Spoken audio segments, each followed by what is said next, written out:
Na wewe mwenyewe? Na mimi alhamdulillah, namshukuru Allah kidogo afadhali, yani ile changamoto kubwa imepungua. Na kile kidonda chako kinaendeleaje? Kidonda kinaendelea vizuri. Kiko stage gani? Kinaleta maumivu, kimekauka au kiko vile vile tulivyokiacha? Kidonda kimekauka, kimebakia sehemu ndogo sana kwa sababu imevuta ngozi juu pale kwenye ukucha, Mhm. lakini hakina maji, kiko kikavu. Pale Okay. ukucha unaanza kuota pale, Yeah. lakini kule kulikokuwa kunaonyesha rangi nyekundu kwenyewe kumefunika, saizi kuna area nyeupe. Okay. Na Lakini naona naendelea vizuri na maumivu unayapata kidogo, japo nina ganzi kwenye ngozi hii ya juu ya miguu yote miwili, lakini naendelea vizuri. Kuhusu kidonda, alhamdulillah. okay. Sasa kwa kila mwenye ganzi, jambo zuri kama Ndio, mtu ana mafuta ya nazi, yale mafuta ya nazi yatie pilipili kidogo tu, sawa. alafu unatumia Pilipili kujipaka ipi? miguuni. Pilipili zinazowasha hizi. Pilipili zinazowasha Tia pilipili halafu jipake miguuni. Yaani kama miguu ina ganzi inshallah. jipake miguuni, kama mikono ina ganzi jipake mikononi. Tahadhari tu na uso, kwa sababu kwa vile ile mafuta umeyatia pilipili, maana yake kuja kujitia usoni itasumbua. Inshallah. Mwenyezi Mungu atakufungulia. Inshallah, upande wa Allahumma kidonda Mwenyezi amin ya Mungu rabbi. ajalie kidonda kipoe moja kwa moja tena. Na vipi kuhusu kesi ya Naamini macho? kinaendelea Hapo vizuri. umeisha kupata kesi ya macho tangu upate tatizo la sukari? Hapana, mimi namshukuru Mwenyezi Mungu, kesi hiyo sina kwa kweli. Macho yangu naona vizuri, hata message ndogo kwenye simu yangu nasoma. Yaani kesi ya macho kifupi sijaipata. Alhamdulillah, Mwenyezi Mungu azidi kukufungulia hili na jingine. Changamoto yangu mimi ni hiyo ganzi basi, na hivyo vidonda ambavyo vilikuwa vinatoka vinakauka, saa hizi hichi ndo kimepitisha miezi miwili, lakini sina changamoto ya macho. Namshukuru Allah kwa hilo. Na siku ile ulipopata vidonda ulipata vidonda vidole vitatu, vile viwili vile tayari vote vishapoa vile. Vile vilikauka mapema sana. Okay. Vile viwili vilipona mapema sana, yani wakati naanza matibabu kile kidonda kinazidi kuwa kikubwa, vile vingine vikawa vinarudi nyuma. Okay. Haya, ukifika asubuhi utanipigia picha Namshukuru ili Mwenyezi nijue Mungu. maendeleo yako yalipofikia. Asante, hamna shida dokta, nashukuru sana. Inshallah, nadhani tulipotoka na sasa hivi all in all kinaendelea vizuri. Alhamdulillah Okay, asante sana. rabbil alamin. Nashukuru dua zenu, nashukuru na kina Dokta Abu wote nawashukuru sana. Asante. Alhamdulillah. Na then ukijipaka hayo mafuta kama nilivyokuelekeza, ukipata mabadiliko yoyote vile vile usichelewe kunambia. Wala hamna shida, na nilikuwa na kidogo nitie kwenye chombo pembeni au niachanganye yote kwanza. Vipi, sijakufahamu? Yaani mafuta nazi na chupa ya mafuta nazi kubwa. Sasa nilikuwa nauliza kwamba je, naweza kuyapunguza kidogo kwenye chombo kingine, labda kikombe au kibakuli, kisha nikatia pilipili mle kidogo, nikaanza kujipaka yale, au yote niliyokuwa nayo niyachanganye na pilipili? Hii procedures ndo kwanza unaanza, na kila mwili yani miili Ndiyo, inatofautiana. Sasa ni jambo la kweli. kwanza, punguza katika chombo chingine, tafuta chupa yako nyingine, tia mafuta kidogo tu, tia na pilipili, ufanye kama sample ya kuiangalia, je, mwili wako utafanya reaction gani na pilipili. Then ukiona haileti Inshallah, madhara ya nashukuru aina sana. yoyote katika ngozi yako, maana yake utaendelea kujipaka. Amina, inshallah. Nashukuru sana dokta, Mwenyezi Mungu akulipe inshallah. Amina rabbil alamin kwa sote. Okay, dadangu Amina Amer, habari za jioni. Nzuri tu, Unaendeleaje? nashukuru Mungu, alhamdulillah. Alhamdulillah. Naomba utuambie katika tangu ulipougua hii changamoto ya sukari, japo kwa sasa hivi maendeleo yako mazuri alhamdulillah, Lakini pengine huko nyuma ushawahi Mhm. kupitia changamoto ya macho. Upande wako wewe ushawahi kupitia Ah, changamoto ya macho? kidogo sana mwanzoni huko tangu 2021. Okay, ilikuwa vipi changamoto yako? Nilikuwa sioni mbali. Okay, na imetatuka vipi hiyo changamoto? Imetatuka wenyewe baada ya sukari kupungua. Okay, maana sukari ilipopungua changamoto ikaondoka. Ndio. Okay, asante sana. Tuacha tuende kwa mwingine, tuende kwa Asia Bundala. Dadangu Asia, naomba fungua mic yako tafadhali. Kama hatujui kufungua mic ndo tujifundisheni, kwa sababu nikitoka kwa Asia Bundala naingia kwa Danieli, kitoka kwa Danieli naingia kwa Daimosh. Topic yetu ya leo panapo majaliwa ni je, ushawahi kupata changamoto ya macho tangu ulipougua hii changamoto ya sukari? Asia Bundala naona bado hajafungua mic, tuanze kwa kakaangu Danieli. Danieli, habari za jioni? Salama, Chifu, habari? Alhamdulillah, umeshindaje leo hii? Nashukuru Mungu, Okay, tuambie shinda salama, tunaendelea vizuri. Alhamdulillah. Tuambie tangu ugue. Nimeisikia topic ya leo. Kwa upande wangu hili tatizo nililigundua toka 2016 Tangu 2016. lakini sijapata changamoto ya macho mpaka sasa. Okay, maana yake changamoto ya Ingawa tu sukari. kazi zangu sometimes zinakutana na vumbi,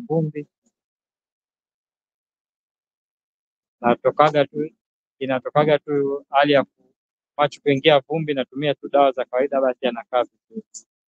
Okay, good.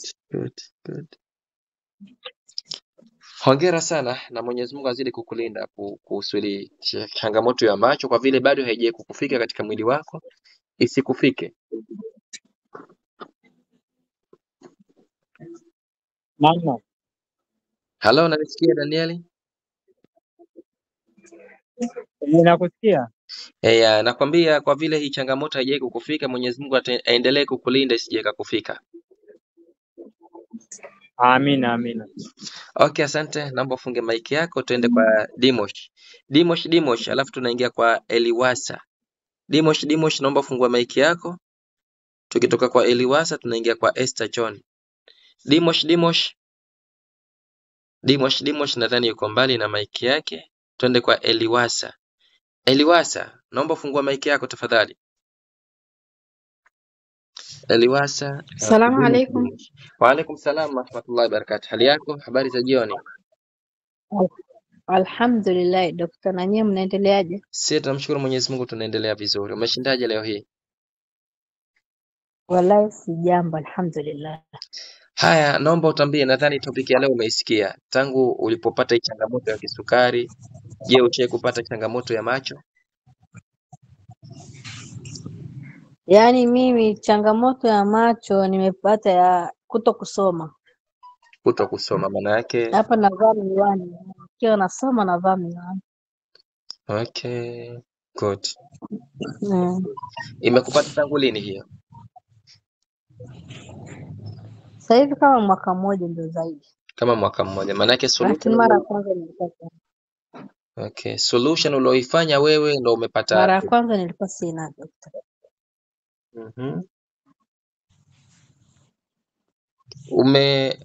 Umepima miwani, si ndio? Tangu nimepata sukari labda. Nimepima miwani. Okay, maana yake maandishi madogo sasa hivi baada ya kuvaa miwani unayaona vizuri. Naiona vizuri. Na miwani umeanza kuvaa lini? Sasa hivi nina mwaka tangia nimevaa. Na sukari yako inasoma ngapi mara nyingi? Kama leo imesoma 8.2. Jana ilikuwa 9.9. 9.9 leo kidogo imeshuka. Okay, jitahidi zidi kushuka zaidi. Kama tatizo lako linasababishwa na sukari la miwani, maana yake kila ikishuka zaidi upo uwezekano miwani usivae tena.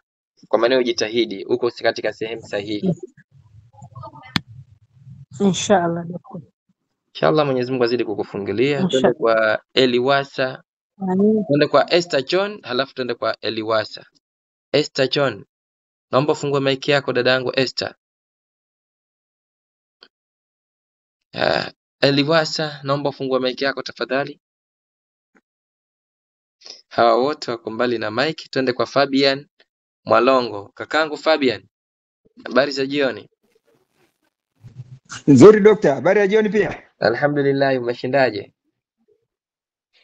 Namshukuru Mungu naendelea vizuri, sijui nyinyi huko. Alhamdulillah.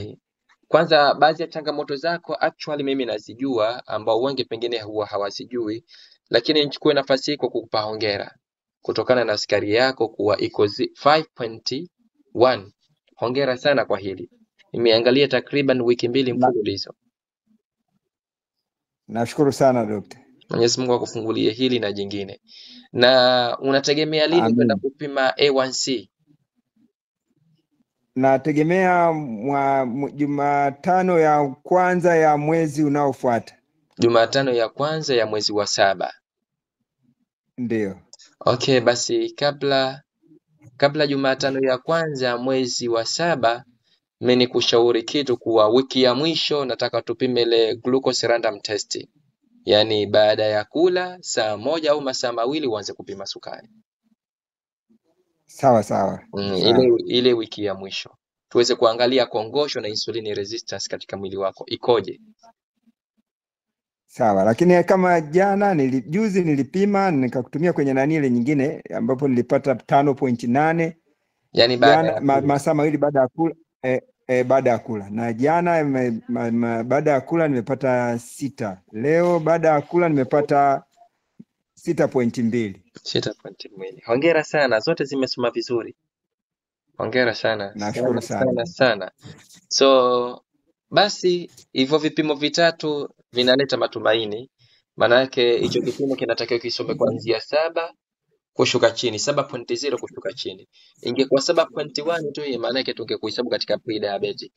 Lakini kwa vile imesema 7.0 kushuka chini, maana yake majibu ni mazuri. So Mwenyezi Mungu atujalie atufikishe uhai, atufikishe na roho. Nadhani Jumatano ya mwanzo ya mwezi wa 7 sio mbali. Mwenyezi Mungu ajalie. Nadhani kipimo cha A1C unajua kinatakiwa kisome ngapi ikiwa hauna sukari? Kulingana na jinsi nilivyoangalia kwa Dr. Angela ina kwamba kinatakiwa kiwe chini ya 5.4. Yeah, sio mbaya. 5.4 kushuka chini Yeah, good. Mwenyezi Mungu ajalie litimie hilo na wewe. Sawa, asante sana. Okay, tuambie katika kesi ya macho. Una changamoto kesi ya macho baada ya kugundulika mwezi wa 10 kwamba nina sukari na nikaanzisha dawa. Baada ya mwezi mmoja tu, yani nikaona uono ukawa unapungua, siwezi kuona, yani hizi taa, kwa mfano taa hizi bulb ukienda kwa mbali unaona kama ni nyota ile ambayo kama iko mbali. Alafu na maandishi madogo kwenye kompyuta, kwenye simu nilikuwa siwezi. Okay. Nilikuwa siwezi kabisa kusoma. Ikabidi nirudi hospitali, ikabidi wanipime macho na wakanipa miwani. Lakini kwa sasa ninafikiri na miezi kama 2 nyuma huko sijavaa miwani tena. Nasoma na angalia kila kitu safi kabisa. Kwa ufupi, tangu ulipojiunga na ile program, sukari yako iliposhuka, maana yake miwani ukaweka pembeni. Ni sahihi kabisa. Wonderful. Hongera sana kupita kiasi. Nashukuru sana, nashukuru Mungu pia. Nadhani Dimosh amesikia vizuri sasa hivi kuwa mwenzake alikuwa anavaa miwani, lakini baada ya kuwaleta mikakati katika program ya 7 day challenge, sasa hivi miwani ameshaika pembeni. Kwa maana hiyo dadangu Dimosh, nahitaji ufanye jitihada na wewe. Inshallah doctor, inshallah. Asante. Haya, kuna watu wengi wamefungua mic. Tunaanza na Asia Bundala kafungua mic na Esther John kafungua mic. Kakangu Fabian, okay good kwa kufunga mic. Turudi kwa Asia Bundala na kwa Esther John. Asia Bundala, habari za jioni? Assalamu alaykum. Wa alaykum salam wa rahmatullah. Umeshindaje leo hii? Nashukuru kwa Allah. Tuambie sukari yako imeendaje? Wema kabisa. Sukari yako inaendaje? Sukari yangu ni sukari yangu leo ni 3.2. 3.2. Na kusubiri wewe tu nikupe kirutubisho uanze kutumia. Inshallah, inshallah. Niombee dua mwenye dokta aweze kupata hiyo iliyobaki. Inshallah Mwenyezi Mungu atakufikisha na utamaliza deni lako na utapata inshallah. Tuwe tuna subra tu. Mimi nikusubirie Amin. wewe na wewe uwe na subra. Ndiyo. Ukachoka kufuatilia mikakati ambayo nilikupangia. Inshallah. Vipi na mtoto wetu ashajifungua? Amina. Bado. Bado Mwenyezi Mungu amjalie na ajifungue salama. Bado kidogo. Haya, tangu ulipopata changamoto ya sukari, ushawahi kupata changamoto ya macho?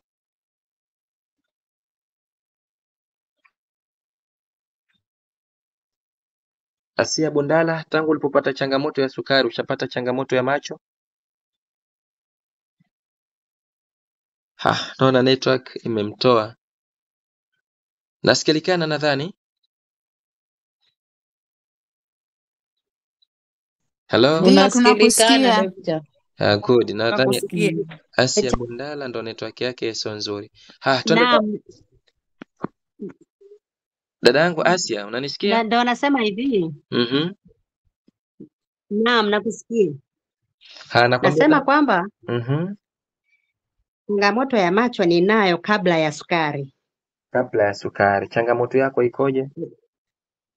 Nilikuwa na mtoto wa jicho, Oh, nikawa sisomi maneno madogo, okay. nikaanza kuvaa miwani ya kusomea na ya kutoa hiyo nyama ya jicho. Okay. Lakini sasa imeendelea hivyo hivyo, kwa sababu kama nikitoa miwani siwezi kusoma maandishi madogo zaidi. Kwa hiyo mimi ni mtu wa miwani tu muda wote. Okay. Na Mpaka leo. mtoto wa jicho ushamtibu tayari au bado? Ndo hii miwani ni ya kutibu pia huyo mtoto wa jicho. Ile nyama imebaki kidogo. Maana yake miwani yenyewe automatic inatibu mtoto wa jicho. Naam. Kwa maana ile nyama kabla hujavaa miwani ilikuwa kubwa, lakini tangu ulipoanza kutumia miwani ile nyama ilikuwa inapungua, si ndio?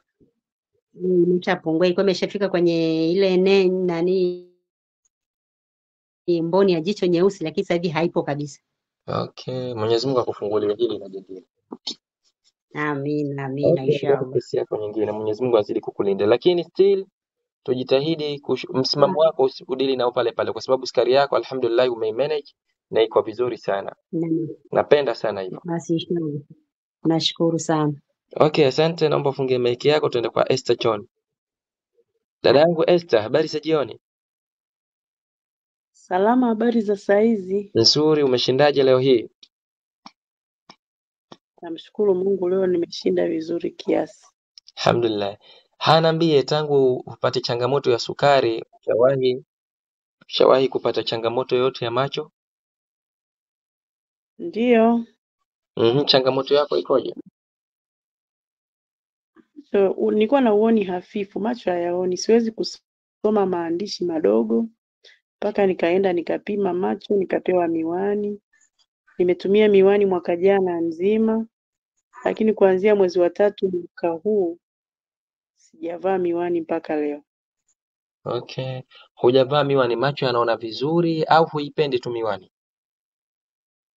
Macho yanaona vizuri. Alhamdulillah. Haya, umefanya jitihada gani? Umeshusha kiwango chako cha sukari au kuna vidonge supplement umetumia? Kiwango cha sukari kwa wakati wa nyuma kilishuka vizuri tu, lakini juzi ndo kilipanda 16. Leo asubuhi nilikuwa na 15.9. Lakini cha ajabu jioni ya leo imeshuka mpaka imekuwa 10. Okay, inshallah. Okay, ni jukumu lako kuweza kujisimamia mpaka hiyo sukari ikaondoka ndani ya mwili wako. Sahihi kabisa. Wewe unaamini kama sukari unaweza ukapona moja kwa moja? Yaani naamini 100%. Ili kundi limenipa moyo sana, limenitia moyo sana. Inshallah, na Mwenyezi Mungu azidi kukupa nguvu. Atanipa nguvu na nitafanikiwa kununua virutubisho. Amina rabbil alamin. So, asante dada yangu Esther. Esther John. Asante. Nadhani dakika zilizobakia nitoe nafasi kwa yoyote mwenye changamoto ya macho aweze kuexpress, mwenye mchango kuhusiana na changamoto za macho vile vile aweze kuexpress, na mwenye swali kuhusiana na changamoto ya macho. Lakini katika kesi za sukari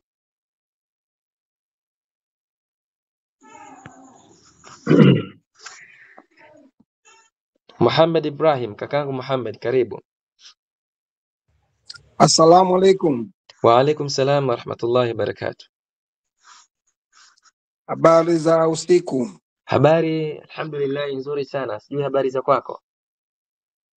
Kwangu njema kabisa, Allah karim. Alhamdulillah. Karibu. Mimi nafikiri kuhusiana na somo la leo, juzi nilitoa maelekezo hayo kuhusiana na changamoto ya macho. Ndiyo. Taa kama hizi usiku hapa na niko kwenye mwanga wa taa, sipati ile hali ya ugizagiza. Na hata mchana pia nikiwa ndani nakuwa sipati ile uoni wa ugizagiza. Lakini nikitoka nje ndo naona kwa ugizagiza. Nakuwa naona lakini kwa ugizagiza. Kwa mfano mtu kumuona usoni, kupata ile piwa uso wake kamili uoni, ila unaona kile kichwa na ule uso wa mtu. Okay. Lakini usiku kama hivi namwangalia usoni mtu, namuona kabisa exact kwamba huu ni uso wake na hii namna yake. Sipati hata ile uangaliaji wa tabu. Maki mchana naangalia kama kwa tabu fulani, napata tabu fulani kama sababu naona kama kuna ugiza unanipatikana. Okay, yani katika hiyo ndio hali ambayo naipata kwenye shida ya macho. Ukungu. Kama ukungu, that's right. Okay, good. Haya, na juzi nadhani tuliongea mimi na wewe na tukakubaliana kuwa uenda hospitali. Ukasema hospitali unaenda lini? Nilikuwa nategemea nifanye mawasiliano kwanza na dokta kabla sijaenda. Kwa hiyo yeye nitakapofanya mawasiliano naye ndo atani instruct kwamba niende lini. Okay.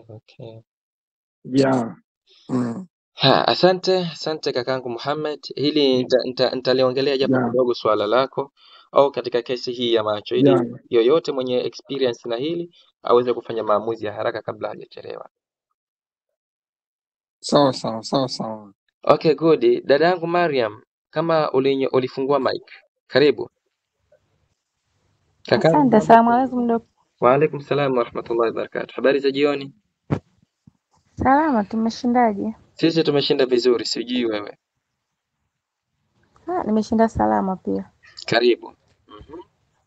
Asante. Kwenye kesi ya macho mi dokta, kabla ya kugundua kama na sukari 2017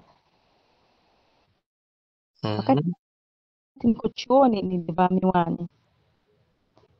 Nilikuwa siwezi kuona kabisa, nilivaa miwani. Ila sasa kwa hiyo nikawa navaa miwani lakini baadaye nilipopata sukari mwaka jana ikawa hata nikivaa miwani muda mwingine sioni kabisa. Ile hata nivae miwani. Lakini ile hali na sukari ilivyokuwa inashuka ile hali ikawa inaenda inapotea. Lakini kwa sasa yani naweza kutizama simu, nikiangalia simu bila miwani kama dakika 10-15 na kwa sioni kabisa hata mtu mbele yangu, vile siwezi kumtambua kama nani. Naona kama ni mtu lakini siwezi kumtambua kama nani.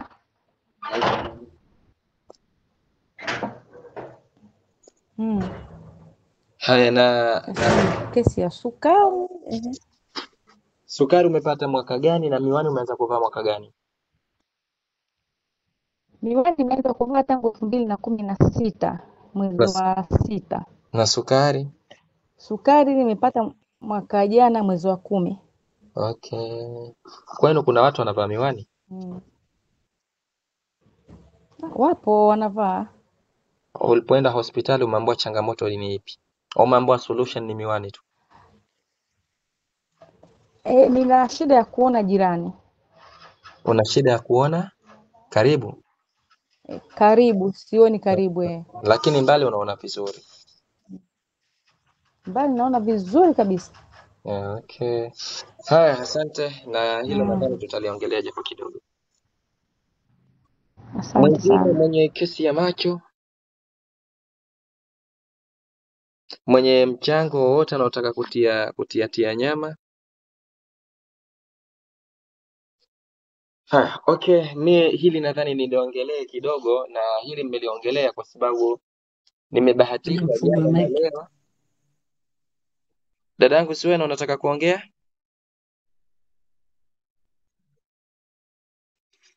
Jana na leo nilibahatika kuongea na watu, na nikabahatika katika watu nilioongea nao, watu wawili ni vipofu total, hawaoni moja kwa moja, lakini watu watatu wana changamoto za macho ambazo yani ile hali ishakuwa stage kubwa, naweza nikasema hivyo, au naweza kusema kuwa wanakaribia kuchelewa. Sasa ndo maana hili leo nikataka kuliongelea hapa. Katika kesi ya tatizo lolote linalohusiana na macho, samanini kidogo. Halo kakangu Muhammad. Naam. Assalamu alaikum. Wa alaikum salam wa rahmatullahi. Tuongee mbio mbio, niko live. Hebu hii laini itakuwa inapokea? Inapokea pia na hii. Jina Masud Mata. Hiyo ndio nipigia pia napokea. Jina Masud Mata.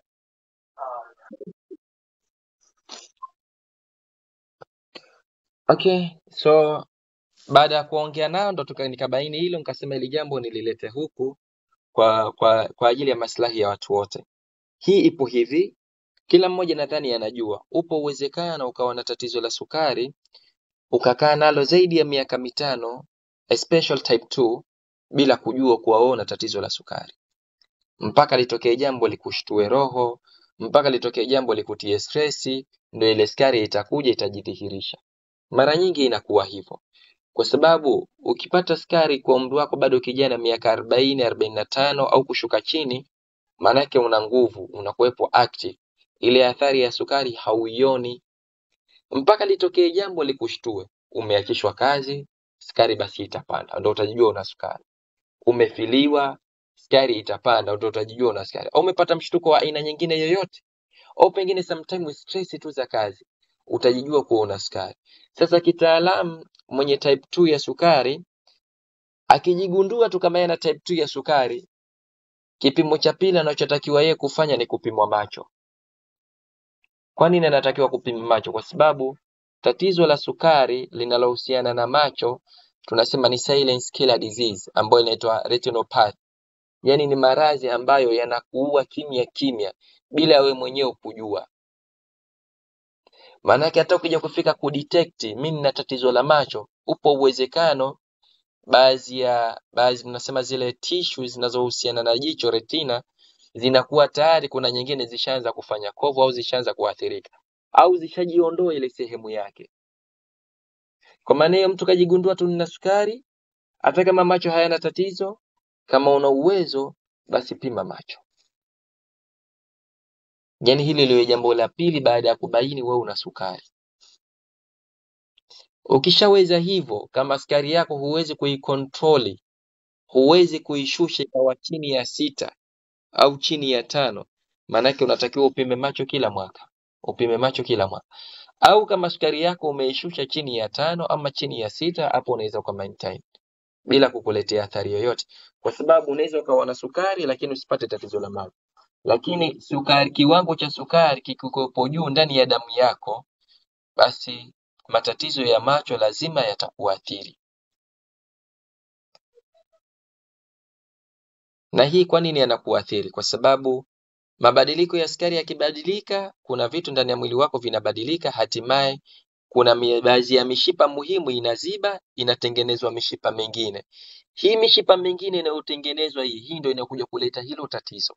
Kwa sababu inakuwa dhaifu, itaanza kuvimba, jambo la kwanza, itaanza kumwaga maji kwenye retina ama kumwaga damu kwenye retina. Ikishaanza kufanya mambo hayo tu, ndio wewe sasa picha unaanza kuwa huioni uzuri, ama usiku huoni vizuri, ama muangaza unakukera. Kama alivyosema kaka yetu Muhammad, yeye kwa sehemu ya muangaza ndo haoni vizuri, sehemu ile ya muangaza. yani mwangaza wa jua ukikuwepo mchana haoni vizuri, lakini wakati wa usiku muda wa kawaida anaona vizuri, kwa sababu hii inatokea kwa staili kama hiyo. Ndio maana hata mimi aliponiambia hivyo nikamwambia jambo la kwanza nenda kapime macho. Na tatizo hili baya zaidi, stage ikiwa kubwa zaidi, linakuwa halina reversible. Tukisema halina reversible maana yake jicho halirudi kama zamani. Utapona lakini jicho haliwezi kurudi kama zamani. Sasa tatizo limetokeza, basi unatakiwa uchukue haraka iwezekanavyo, nenda kituo cha afya, pima macho. Na daktari mwambie haswa nina tatizo la sukari. Yani ule daktari mwambie haswa nina tatizo la sukari, au onana na daktari wa sukari mfano clinic, halafu mwambie daktari macho yangu yanaanza kusumbua, ili yule akuandikie vipimo exactly vinavyopaswa wewe kupimwa. Kwa sababu sometimes tutasema tuenda hospitali tukapime, lakini umeenda sehemu ya macho ya kawaida, daktari yuko busy, hawezi kubagua akakuuliza maswali hivi na hivi. Najua sisi madaktari wetu, daktari mmoja lakini ana kijiji kizima cha kukishughulikia. Kwa maana ataenda ile faster kwa mujibu ya watu wake wanavyokuja. Sasa mwambie sasa daktari nina tatizo la macho, na ikiwezekana mwambie sasa tatizo hili nilipata baada kuwa sukari yangu imekaa muda mrefu ndani ya mwili wangu, ili daktari akikupima ajue anakupima kitu gani watakapoenda hapo hospitali.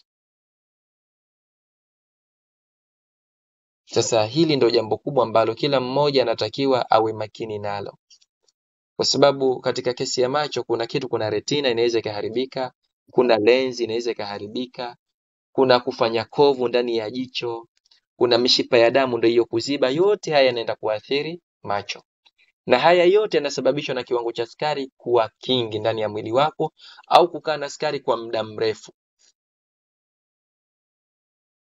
Sasa kama tatizo ndo kwanza liko katika stage ya kwanza, maana yake ukufuata hizi program zetu tu tatizo linatatuka. Kama tatizo mishipa ishaanza kuvimba vimba, maana yake unapaswa kupewa dawa. Na dawa ukipewa unatakiwa utumie dozi nzima, usistopu, kwa sababu ndo unatibu. Na stage ikiwa kubwa, kama kuna mivimbe ishafanyika kama hizo odema ama kovu zishafanyika, inapaswa sasa kupigwa mionzi. Na hapo ukichelewa ndo jicho unalipoteza. Sasa hii kama unawasa, una nafasi, una uwezo, hata kama jicho lako halijaleta athari, kama sukari yako ishakaa muda mrefu katika mwili wako, maana yake nakushauri unatakiwa kupima macho. Hawa wote walopata upofu kwa sababu ya sukari, mtu anakwambia tu mimi nilianza kuwa sioni tu. Yani imagine mtu anakwambia hivyo, nilianza kuwa sioni tu, tena mtu anakwambia mwaka jana. Kaanza kuwa haoni tu. Masahara ananunua dawa anajitia masahara jicho kapoteza. Kwa maana kesi ya macho, kwa vile sisi tuna changamoto ya sukari, basi tujitambue kesi ya macho ni kesi yetu. Mwenyezi Mungu amekupa wasa, amekupa uwezo kidogo, amekupa muda kidogo. Sababu sometimes unaweza ukawa na uwezo lakini ukakosa muda. Sometimes una muda huna uwezo. Lakini Mwenyezi Mungu amekupa wasa, amekupa vitu vyote viwili hivi, basi fanya leo, usingoje kesho.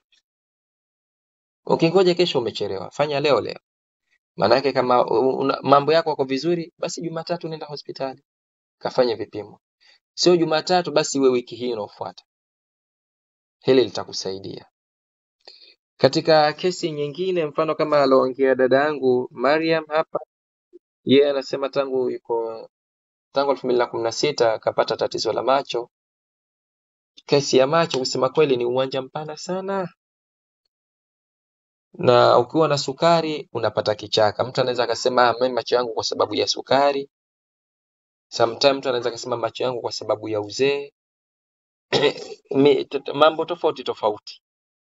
Lakini all in all, usichukue conclusion bila maamuzi, bila vipimo kutoka kwa daktari. Hii ndo solution nzuri. Usije ukasema mimi na tatizo la macho uzee huu. Kwa vile una tatizo la sukari, basi elewa hiyo sio kweli. Nenda hospitali kafanye vipimo, daktari ndo akwambie kutokana na umri wako wewe lenzi zako zishaanza kuchoka. Sijui kuna kitu kinaitwa ligament zako zishaanza kuchoka. Pupil zako zishaanza kuchoka kutokana na umri wako. Lakini maneno hayo akwambie daktari, nisikwambie mimi, wala sikwambie mtu wa mtaani. Akwambie daktari, tena aliyekupima. Kwa sababu moja kiungo muhimu kwa binadamu ni macho.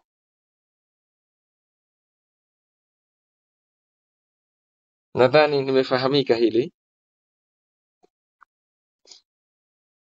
Hello? Ndio dokta. Nimekufahamu. Okay, Ndio pengine dokta. kama anataka kuongezea kitu ama kama kuna swali linataka kuulizwa. Dr. Abu, hatuja kusikia siku nyingi. Tangu juzi hatuja kuona. Dr. Abu, naomba uongee lolote tafadhali.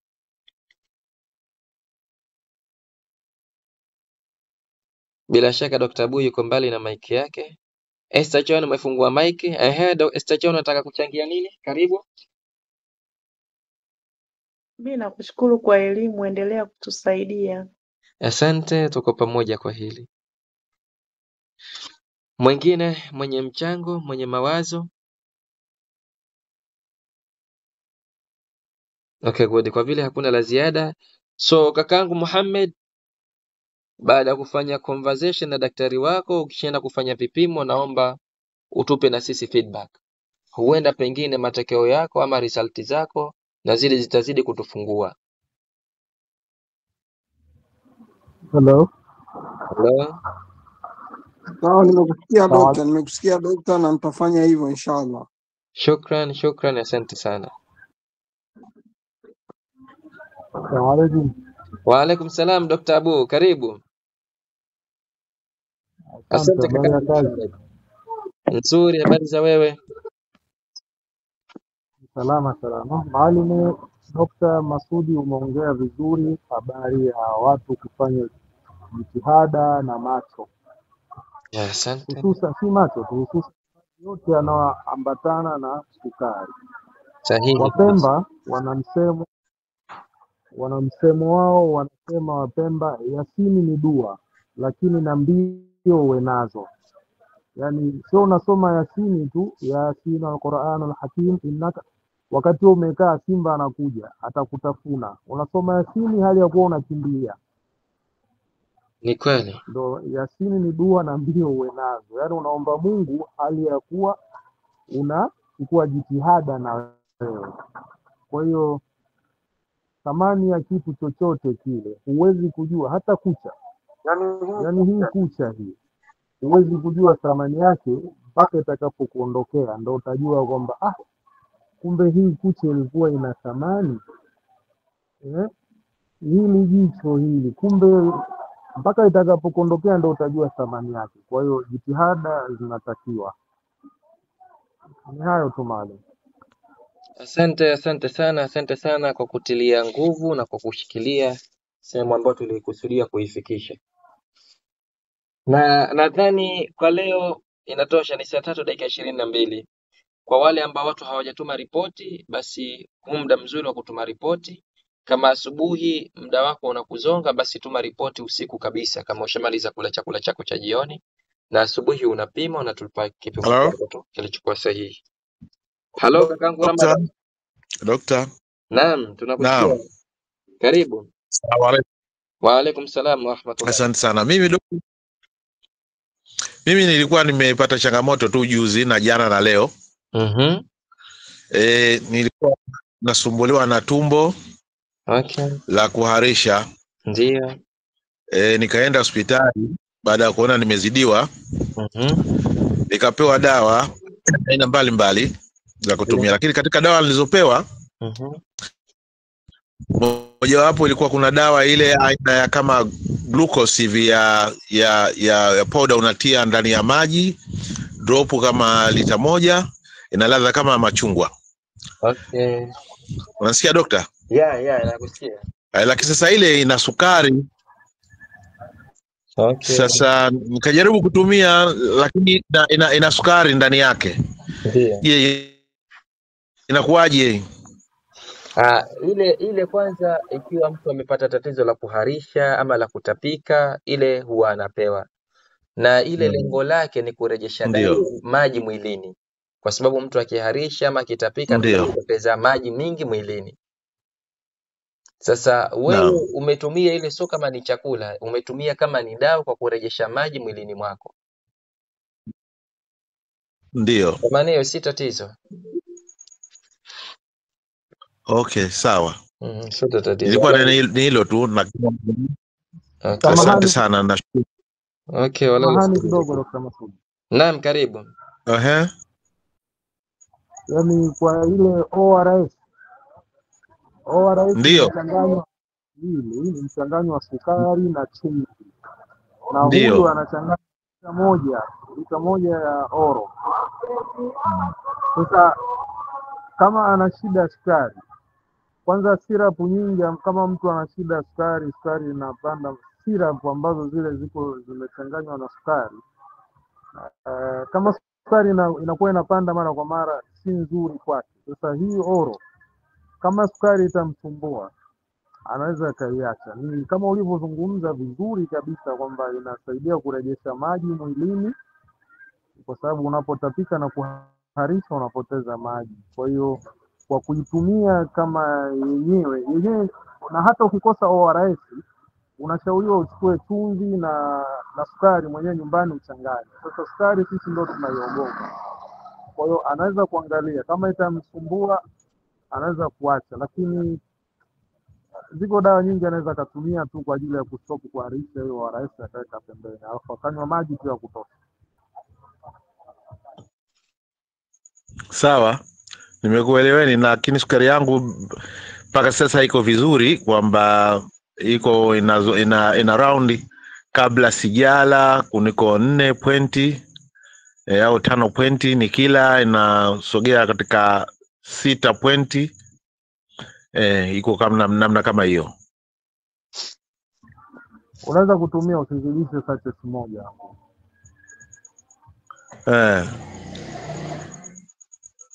Okay, asante sana Dr. Abu Ramadhan. Kakangu Ramadhan, hiyo nini sio tayari ushatumia au bado ndio unaendelea kutumia?